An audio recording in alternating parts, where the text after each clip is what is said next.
Hello guys, welcome back to our channel. চলে এলাম আরও একটি মিনি ব্লগ নিয়ে। তো দেখো, আজকে আমি বানাবো তরমুজের কুলফি।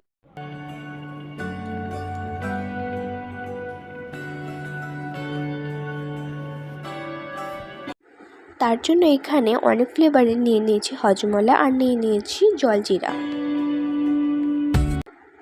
তারপরে দিয়ে দিলাম পরিমাণ মতো চিনি।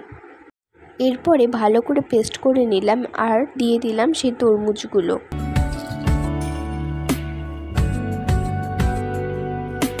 তারপরে দেখো, সব পেস্ট করা হয়ে গেলে একটি ছাঁকনিতে নিয়ে ভালো করে ছেঁকে নিলাম।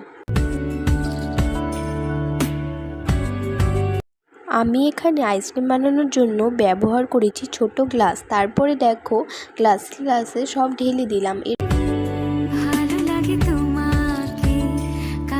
এরপরে ডিপ ফ্রিজে রেখে দিলাম। 2000 years later. তো দেখো, আজকে তৈরি আমাদের তরমুজের কুলফি। এরপরে সবাই মিলে কুলফিটা ট্রাই করলাম, খেতে কিন্তু খুব ভালো হয়েছে। তোমরা চাইলে বাড়িতে ট্রাই করতে পারো। ভিডিওটা আজকে এই পর্যন্তই। ভালো লাগলে অবশ্যই লাইক, কমেন্ট, শেয়ার আর সাবস্ক্রাইব করতে একদম ভুলবেন না। টাটা।